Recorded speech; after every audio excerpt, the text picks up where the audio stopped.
Assalamualaikum warahmatullahi wabarakatuh. Bismillah, alhamdulillah, wassalatu wassalamu ala rasulillah Sayyidina Muhammad ibn Abdillahi wa ala alihi wa ashabihi wa man tabi'ahu wa walah, amma ba'du. Hadratal muhtaramin, para jamaah sholat zuhur yang kami hormati, mari bersyukur kepada Allah atas segala nikmatnya.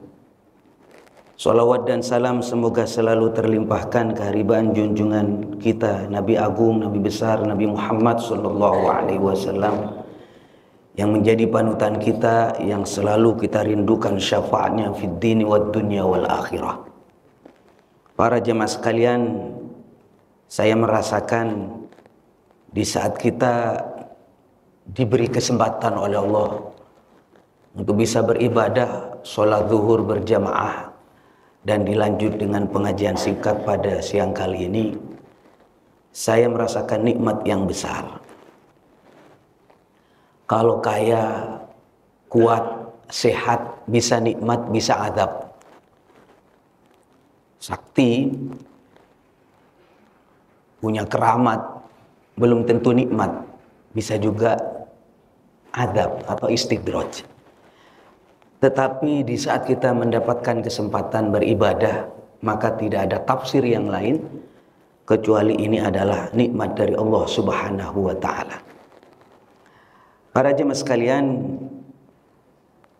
kita mengenal bahwa bulan Ramadan ini dikenal sebagai bulan Al-Quran. Ramadan dikenal sebagai bulan yang penuh dengan barokah. Ada satu hadis di saat Sayyidina Rasulullah sallallahu alaihi wasallam mau memasuki bulan Ramadan, beliau pernah menyampaikan khutbah. Apa khutbah Sayyidina Rasulullah? Ya ayuhan nas, wahai manusia, katanya Rasulullah, qad adhallakum syahrun azim. Telah datang kepada kamu bulan yang agung, syahrun mubarak, bulan yang penuh dengan barakah. Syahrun fihi lailatun khairun min alfi syahrin, bulan di dalamnya ada malam yang lebih utama daripada 1000 bulan. Ja'alallah siyamahu faridah, Allah mewajibkan di bulan tersebut untuk berpuasa, dan di malam harinya dianjurkan untuk qiyamul lail, kalau kita kenal dengan salat tarawih. Man taqarraba fihi bi khoslatin minal khair kana kaman adda faridah. Barang siapa melakukan kebaikan, maka sama dengan melakukan kebaikan fardu. Yang fardu dilipat gandakan menjadi 70 kali, yang sunat ditulis wajib. Inilah yang dimaksud dengan keberkahan yang ada pada bulan Ramadan. Pertanyaannya, barokah itu apa? Barokah itu az-ziyadah fil khair, itu barokah, bertambahnya kebaikan. Puasa, baca Quran, sholat malam, qiyamul lail, tahajud, itu kebaikan. Syukur kita bisa melaksanakan itu, tapi ketika dilaksanakan pada saat bulan Ramadan, maka itu luar biasa pahalanya, melebihi daripada bulan-bulan yang lain. Karena itu para jemaah sekalian, az-ziyadah fil khair ini banyak hal ya. Bertambahnya kebaikan, misalnya kita dikasih rezeki sama Allah, alhamdulillah. Kemudian dengan rezeki itu kita bisa membantu fakir miskin, kita bisa membangun masjid, kita bisa bersedekah, itu namanya hartanya harta barokah. Kita punya anak, dengan sebab anak naiklah derajat orang tua, sebagaimana Nabi Ismail, ya. Nabi Ibrahim punya anak, Nabi Ismail, dengan sebab Nabi Ismail tambah naik derajat orang tuanya. Umur barokah ada. Para jemaah sekalian, apakah ada harta yang tidak barokah? Ada. Dulu ketika tidak ada warisan, tidak ada harta warisan, rukun-rukun saja sekeluarga. Tapi setelah ada warisan, jadi berantem. Makanya para jemaah sekalian, mengapa di dalam sholat jenazah itu dianjurkan kalau ada orang tua kita wafat, ibu kita wafat, keluarga kita wafat, ada kalimat begini, wala taftinna ba'dahu. Gitu kan? Allahumma ighfir lahu warhamhu wa'afi wa'fanhu wa akrim nuzulahu. Yang terakhir, Allahumma la tahrimna ajrahu wa la taftinna ba'dahu. Jangan sampai ya Allah almarhum almarhumah ini meninggalkan bom waktu, akhirnya menjadi masalah buat kita. Jangan mereka itu meninggalkan fitnah. Ini para jemaah sekalian, pada kesempatan kali ini saya akan menjelaskan sedikit tentang bagaimana caranya kita mendapatkan barokah itu. Dalam Al-Quran Allah Subhanahu wa ta'ala menyampaikan, walau anna ahlal qura amanu wattaqaw lafatahna alaihim barakatim minas samai wal ard. Walau anna ahlal qura, kau andaikan penduduk tersebut, masyarakat di sana, amanu, beriman, wattaqaw, dan takut kepada Allah, dia jalankan perintah Allah, dia jauhi larangan Allah, la fatahna alaihim barakatim minas sama, niscaya aku akan buka berkah dari langit, wal ard, dan berkah dari bumi. Jadi kata kuncinya untuk mendapatkan barokah apa? Amanu. Yang nomor dua, wattaqaw, takut kepada Allah. Bagaimana mengaplikasikan di dalam kehidupan keseharian khususnya di bulan Ramadan? Rasulullah Shallallahu Alaihi Wasallam mengingatkan, ayo perbanyak kebaikan di bulan Ramadan. Kau andaikan dilaksanakan di luar mungkin biasa, nilainya 1, tapi di bulan Ramadan dilipat gandakan sampai 70 kali. Ini barokah. Bahkan para jemaah sekalian, wa rizqul mu'min yazdadu fihi, rezekinya orang mukmin pada saat bulan Ramadan ditambahi. Wallahu alam, al-fakir saya pribadi ya kadang-kadang merasakan, dari mana ya rezeki ini kok ada dari sana, ada dari sini. Mungkin Bapak semua ini, saya yakin hadis ini benar, bahwasanya rezekinya orang mukmin di saat bulan Ramadan ditambahkan oleh Allah. Mungkin pangkat jabatan tetap, tapi rezekinya barokah. Ini keberkahan bulan Ramadan. Bahkan yang menikmati bukan hanya orang Islam, non Muslim juga menikmati suasana bulan Ramadan. Karena itu para jemaah sekalian, ayo kita bersama-sama ikhtiar. Ikhtiar usaha bagaimana sekiranya di bulan Ramadan kita ini sukses. Paling tidak 5 hal. Yang pertama, puasanya usahakan sukses, jangan sampai ada yang bolong. Kalaulah sakit atau bepergian, dipersilahkan, ini saya pekerja berat Pak Kiai, kalau saya tidak makan atau saya puasa bisa terbengkalai pekerjaan saya. Ya saya jawab, ini ukurannya sama dengan pekerja berat. Kalau kira-kira tidak mampu dan berbahaya, di dalam Al-Quran kan sudah ada keputusannya. Apa di dalam Al-Quran? Kalau kamu dalam keadaan sakit atau kamu dalam perjalanan, fa'iddatum min ayyamin ukhar, ya boleh tidak puasa tapi diganti di hari yang lain. Ini sudah maklum. Sedikit saya jelaskan di dalam buku panduan puasa yang saya bagikan itu gratis, itu nggak usah bayar ya. Tapi kalau memang ada yang mau infak silahkan infak, tapi tidak usah dikembalikan bukunya kepada saya, kasih kepada anak-anak putra-putrinya, bisa dijadikan pelajaran. Jadi secara umum berkaitan dengan puasa. Maka para jemaah sekalian, ikhtiarkan bagaimana puasanya itu makomnya naik gitu, derajatnya naik. Tidak hanya puasa, tidak makan, tidak minum, dan tidak melakukan hal yang membatalkan, tapi naikkan sedikitlah. Apa itu? Jangan bohong. Kalau Anda bohong, mungkin puasanya sah. Tidak ada yang mengatakan bahwa orang bohong itu puasanya batal secara fikih. Tidak batal secara fikih. Yang membatalkan kan disebutkan di dalam buku itu ya, makan, minum, jima, kumpul sama suami istri, muntah disengaja. Itu diantara yang bisa saya sebutkan.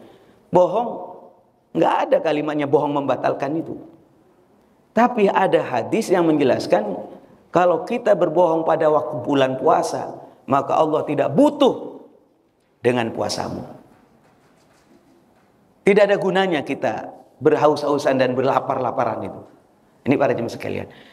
Ini sederhana, tapi zaman sekarang untuk melakukan kebohongan dan menebar hoax itu lebih mudah. Karena apa? Karena ada ini. Karena ada HP ini.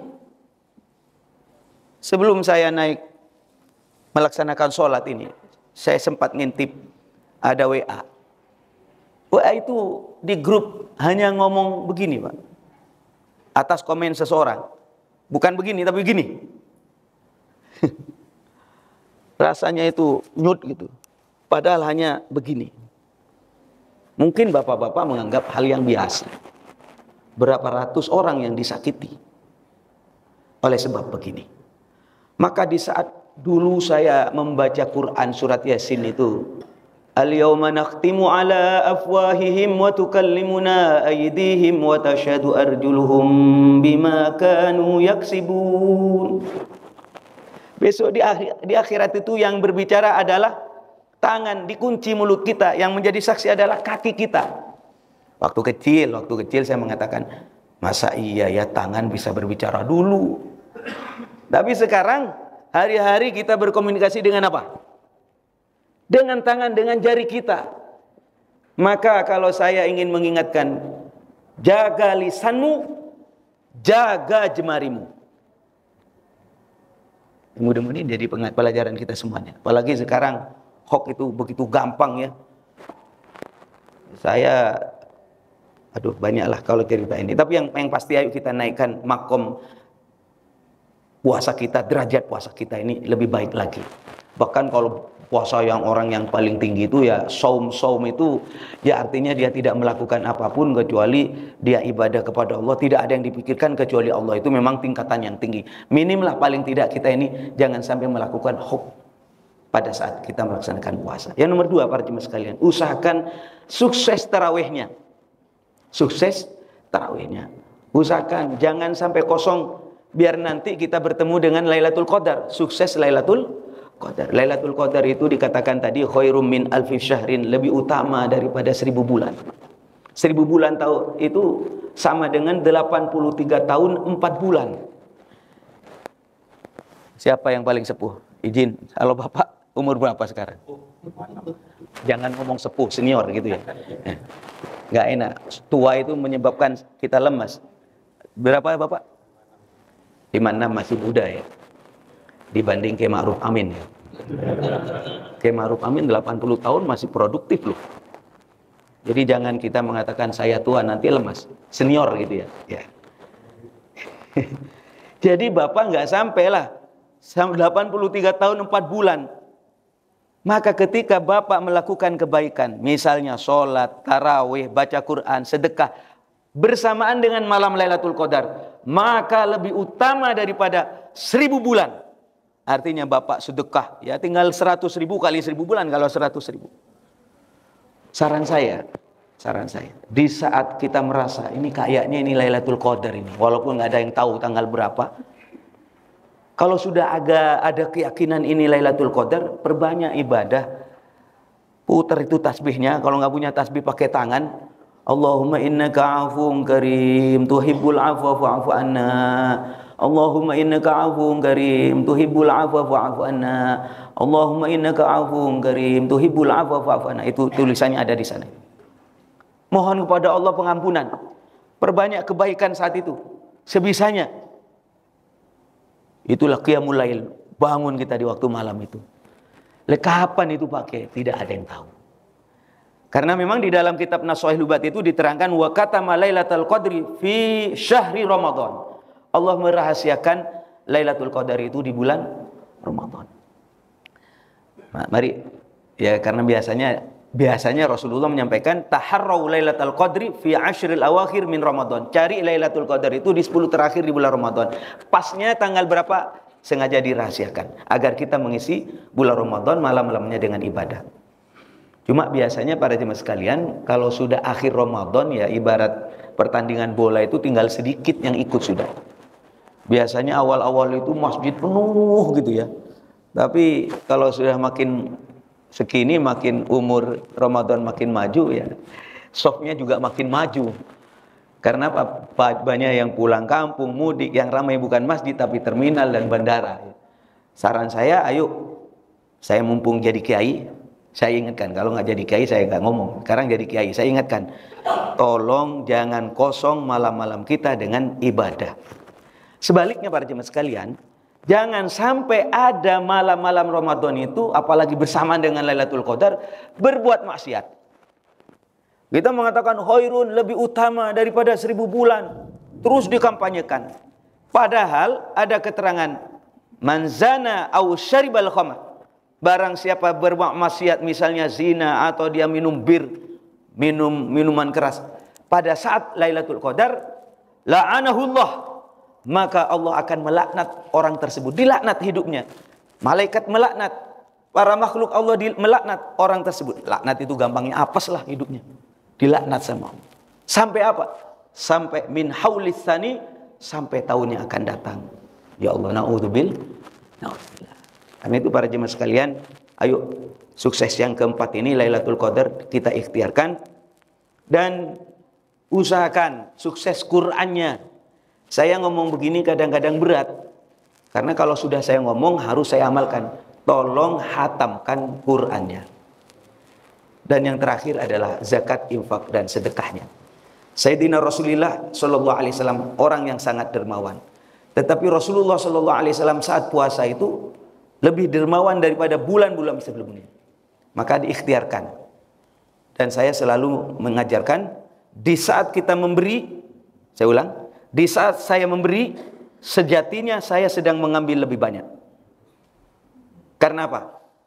Karena Allah Subhanahu wa Ta'ala sudah menyampaikan kebaikan satu minim dibalas 10 sampai 700. Artinya apa? Kalau kita memberi, sejatinya kita sedang memberi, mengambil lebih banyak. Cuma mohon maaf jangan diartikan harfiah Pak ya.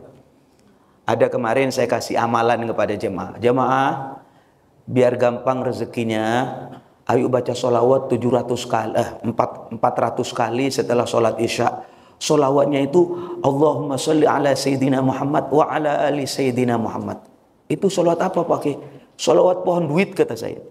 Loh, kalau kasih pohon duit itu semangat gitu, ibu-ibu. Sholawat pohon duit insya Allah rezekinya gampang. Semangat mereka. Bapak-bapak, ibu-ibu, kalau engkau rajin tahajud akan dinaikkan derajatnya oleh Allah. Bapak-bapak, ibu-ibu rajin baca surat Waqiah.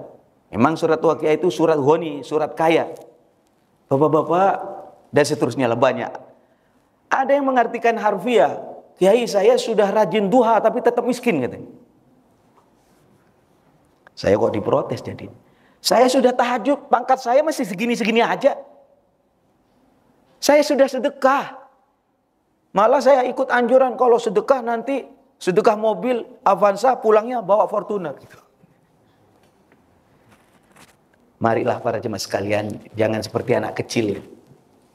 Jangan kita artikan bahwasanya yang dimaksud dengan bertambahnya nikmat itu bertambahnya uang, bertambahnya aset kita. Itu kan terlalu sempit mengartikan. Sampai saya menyederhanakan, di saat Anda diberi kesempatan membaca sholawat, membaca surat Waqiah, sholat duha, sholat tahajud, titik itu juga, sejak itu juga kita sedang mendapatkan nikmat. Udah cukup itu. Gak usah nunggu balasannya mana, gak usah. Di saat saya bisa baca sholawat, bisa duha, bisa tahajud, saat itu saya sudah mendapatkan nikmat yang tidak ada tandingannya. Seperti apa yang saya sampaikan tadi. Kalau nikmat ibadah, pasti nikmat itu. Jadi jangan nunggu, saya nggak kaya-kaya Kiai. Mana kok nggak benar apa yang disampaikan. Tapi kalau saya mau maknai dengan yang lain bisa juga. Selain apa yang saya sampaikan, bahwa kadang-kadang ditolaknya sebuah permohonan itu adalah sejatinya nikmat. Al-man'u ainul ato. Jadi saya itu begini Pak, pernah satu ketika mendapatkan undangan ke Solo. Mendapatkan undangan ke Solo. Pagi-pagi saya sudah mohon kepada Allah, ya Allah, Rabbana atina fid dunya hasanah, lancar ya Allah, makmur ya Allah. Jalan menuju bandara, keberangkatan sekitar jam 8 pagi. Tiba-tiba pada saat itu kendaraan saya mogok. Mogok. Ya otomatis dong, pesawat saya nggak ke Uber. Pada waktu itu saya kesel. Keselnya bagaimana? Ya Allah, saya sudah minta Rabbana atina fid dunya hasanah. Saya minta hasanah, ya Allah, minta baik, lancar, makmur lah, sukses. Kenapa kejadiannya kok macam begini? Lah ini ada hikmah ternyata. Saya mengartikan ya sukses itu lancar-lancar saja. Tetapi ternyata sukses kadang-kadang ada kesendat-sendat semacam itu ya bagian daripada sukses. Ternyata pesawat yang saya naikin itu ada berita 1 jam kemudian kecelakaan di Solo. Awalnya saya mengatakan innalillah, saya mengatakan alhamdulillah. Makanya para jemaah sekalian, saya punya anak umur berapa? Umur 3 tahun. Ketika saya makan bakso enak pedes, anak saya minta bagi minta bakso. Saya bilang jangan. Kenapa? Kalau saya kasih justru dia bisa mencret. Paham maksud saya? Sehingga ayo kita memahami al-man'u ainul ato. Kadang kita ditolak sama Allah, itulah sejatinya pemberian. Ya, kayak kemarin ada orang minta doa ke saya. Kiai, ini Maroko sama waktu itu bola, Pak, ada bola.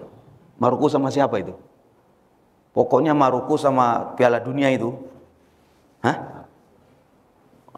Gak ada penggemar bola di sini nih. Penggemar obat semua ini. Pokoknya Maroko lah. Ada yang datang, Kiai, biar menang Maroko, Kiai, tolong didoain. Doakan bagaimana? Ya sekiranya menang, Pak Kiai. Jadi sekiranya nggak kalah. Oh ya baik, saya doakan. Mudah-mudahan menang. Ya udah, namanya minta doa ya. Nggak tahu buat apa, nggak mengerti dia. Setelah lama kemudian dia datang lagi, Kiai, kalah Kiai, doa sampean nggak manjur gitu. Lah, kalah berapa? Kalah 2 Kiai. Lah kalah 2 itu berarti doa saya manjur. Kalau saya tidak doa maka bisa kalah 10 kata saya. Jadi maksud saya tidak ada ceritanya orang doa itu rugi. Doa saja sudah ibadah. Titik. Allahumma minta apa kepada Allah? Doa saja tanpa memikirkan diterima atau tidak sudah ibadah, karena ad-du'a huwal ibadah. Ad-du'a mukhul ibadah. Ini para jemaah sekalian. Ini biar mindset kita tidak langsung ke masalah materi-materi saja. Di saat kita bisa berdoa, kita sudah melakukan ibadah dan kenikmatan yang paling besar. Inilah para jemaah sekalian, hal-hal yang ingin saya sampaikan pada kesempatan kali ini. Mudah-mudahan sekali lagi Allah berikan kepada kita kesempatan untuk bisa mengisi hari Ramadan dan bulan Ramadan ini dan malamnya dengan ibadah dan taqarrub kepada Allah Subhanahu wa taala. Al-Fatihah. A'udzubillahi minasyaitonir rajim. Bismillahirrahmanirrahim. Alhamdulillahirabbil alamin. Ar-Rahmanir Rahim, Maliki yaumiddin. Iyyaka na'budu wa iyyaka nasta'in. Ihdinas siratal mustaqim. Siratal ladzina an'amta 'alaihim ghairil maghdubi 'alaihim waladdallin.